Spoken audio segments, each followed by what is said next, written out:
You've probably heard this story. It's kind of notorious or infamous, I guess.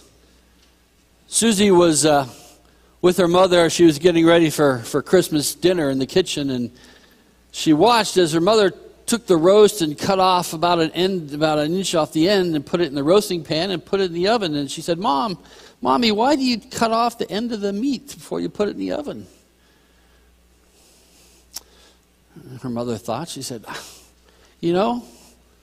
don't know. My mother always did it. That's the way I was taught. But I'm not really sure why we do it.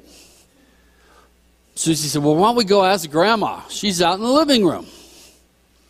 So they went out, and her mother said, Mom, why do we always cut off the end of our roast before we put it in the oven to cook? Susie just asked me, and I just told her that was the way I always had learned from you. Susie's grandmother said, that's a good question. I always did that. That's how my mother taught me. But I don't know really why we do it. I don't know if it's saving it for someone else or whatever reason. But, my mother's dead. And Susie piped up, but great aunt Anna is around. Let's ask her. So she called up her aunt. The grandmother called up her aunt and said, do you know why Mother always had us cut off the end of a roast? Oh, child. When your mother and father first got married, their house was so small and their kitchen was so tiny that the only way they could fit a pan in there to fit was a special small pan, and it was smaller than all the roasts and hams, and every time your mother wanted to roast meat, we had to cut off the end to make it fit.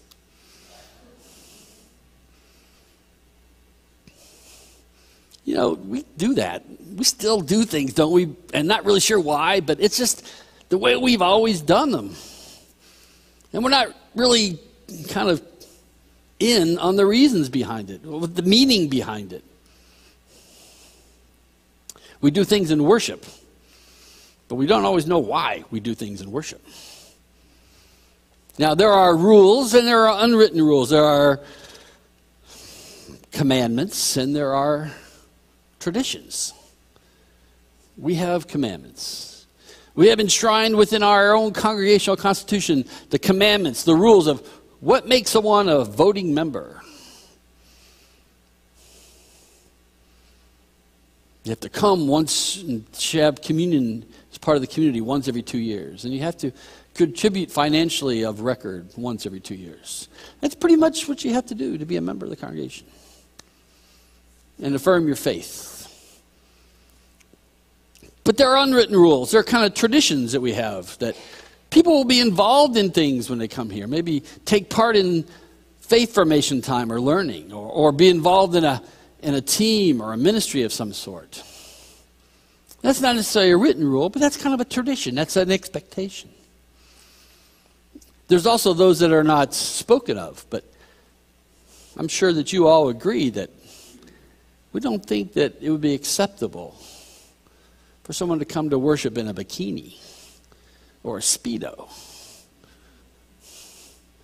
Certainly you would think God would want us to welcome all who come in, but there are some standards, there are some traditions we hold to.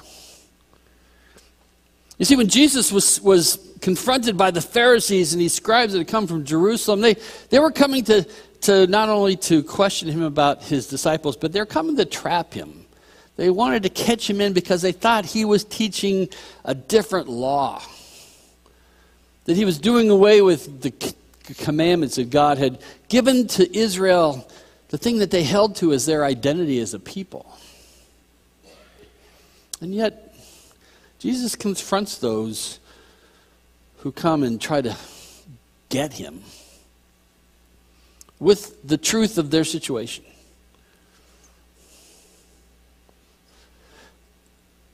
Tradition is an important thing. Tradition is something that many of us are most comfortable with and we rely on. But tradition can be a problem can be the source of disobedience. A theologian named Jaroslav Pelikan, a Lutheran actually, a Slovak background, wrote in one of his books in the 80s that tradition is the living faith of the dead, but traditionalism is the dead faith of the living.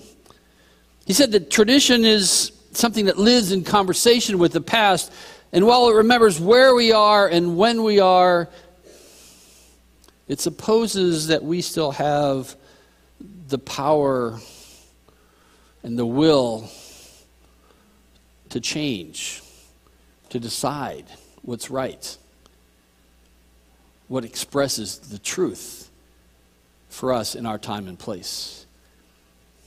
Traditionalism, on the other hand, supposes that nothing should ever be done for the first time. That only if we could distill and remember the unvarnished truth, that unanimous testimony from the past of a homogenized tradition, then all our problems would be solved. In essence, he's saying tradition is, well, it's the heart's expression of faith. Traditionalism changes faith into man's law.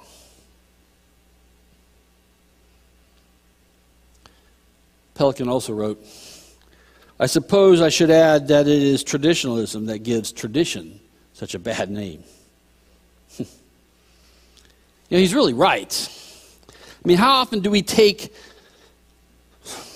man-made experience, man-made decisions, our own preferences, and turn them not just into traditions, but into law, into that which we judge others or determine who's in and who's out? I mean, when Jesus was accusing the Pharisees of being hypocrites, he was attacking their assumption of traditions for others that had been imposed on everyone. The washing of hands before you eat and the washing of pots and pans were something that the Pharisees had taken on themselves. It was prescribed in Exodus, in the law, as only for the chief priests who would go into this temple and minister at the altar. They were to be the ones who never let defilement come into them, because they had to be pure to go in to the altar of God. But the Pharisees understood that everyone should be that holy before God. And so they elevated the requirements for the chief priests to everyone. They wanted every Jew to be so holy. It wasn't God's intention. God knew people had to go out and do things like harvest. And sometimes you couldn't wash ritually before you ate, or to care for those who were bleeding and sick, knowing that you couldn't necessarily clean yourself fully before you encountered others. One of the sections that we skip over in the lectionary today, Jesus directly accuses the Pharisees of violating the commandment of honoring their father and mother. Because one of the common overwhelming emphases of that day was this idea of legacy offering, of korban was the Aramaic word. Korban was this idea that you dedicated a portion of your current and future wealth to the temple. And it could not, from that point on, be spent on anything else, regardless of what happened in your life. That money, even though the temple didn't have it yet, was dedicated to the temple.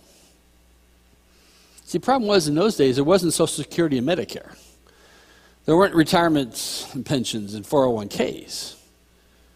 It was incumbent upon the eldest son to care for his mother and father in their old age. And this pressure, this emphasis on dedicating your future wealth to the temple meant that some parents were not cared for. Some mothers and fathers were not honored by their children. They weren't able to obey the fourth commandment, the commandment of God. was overridden by the tradition of men. We still do it today. You turn on the cable television any nighttime around midnight or later, or on Sunday mornings, and you're going to see a lot of people come out to you and says, if you give me my ministry a great sum until it hurts, you will be prospered beyond all belief. And many fall for that. My grandmother did. In her old age, she lived with my parents. She couldn't get out to church very often. She watched televangelists all the time. And I can't tell you how many times she sent her entire Social Security check to these guys. To the point she had nothing. She was totally dependent on my parents, which is what was supposed to happen. But do you really think that's what God intends? For us to impoverish ourselves?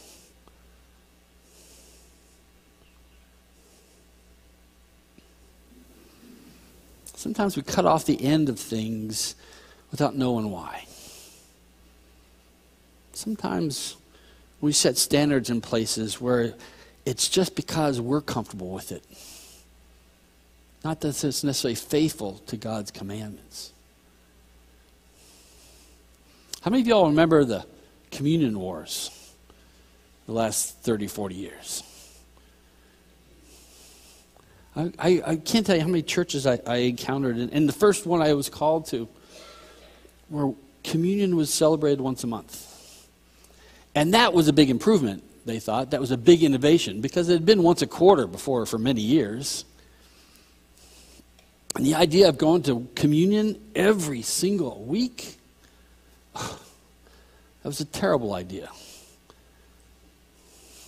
It was the only thing in my first call that I stipulated was my requirement for coming, is that we were going to commune every week. And I wasn't changing the music or anything else. I said, we have to have communion every week. That's just, it's something I insist upon. And there was terrible rumblings. I thought maybe had stepped into it. But after 2 years of having communion every Sunday and celebrated, just like maybe for you when you're away for a while or you've missed being in church, you know how important communion can become. And if you have a Sunday without it, it seems that as if maybe something's just not quite right. Something's missing. It's become the new tradition. You know, the reason we didn't have communion every week for so long in America is because there weren't pastors everywhere. In the colonial days and the frontier days, you may only have one pastor for 15 churches, and they had to ride horseback and buggy to get to them all, so they may only be there once a month or once a quarter. And so you only had communion when the pastor was present. That became the tradition, as opposed to just the way to accommodate to the local situation. It became traditionalism because it became enshrined in law. That's what I grew up with. That's what I'm comfortable with. How many like the Lord's Prayer? How many like the older version better than the new version? Come on, we all do that. We have those preferences, those things we're much more comfortable with. And if only we had to say so, we'd make them that way. But really, they both express the way the Lord wants us to pray to God, the Father. Whether we use these and thous and arts, or you and my and our. We have a tendency to make into law those things that we are comfortable with or familiar with. That is the way it should be. Anything else is anathema. Lutherans call that adiaphora. There was a big break in the church about 500 years over this kind of stuff. Those things that we required people to do because, well, we thought it was a good idea, and therefore we're going to say God demands this of us.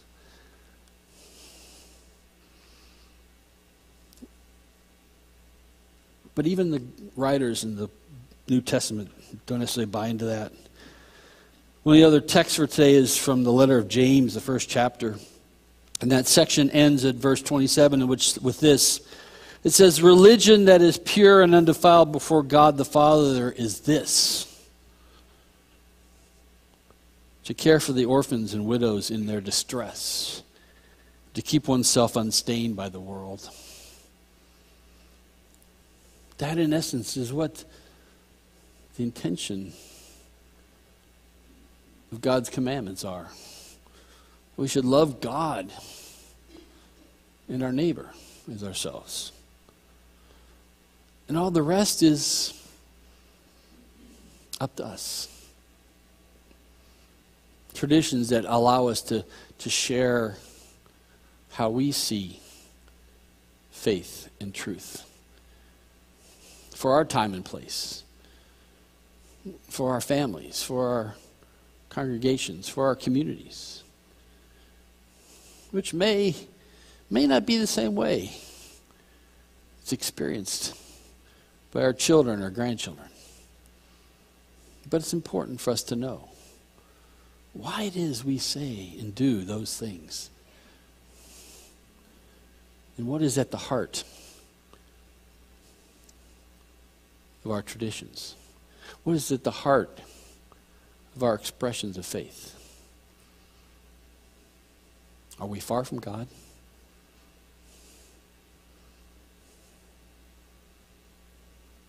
Or are we seeking truly to be faithful to God's will? Amen.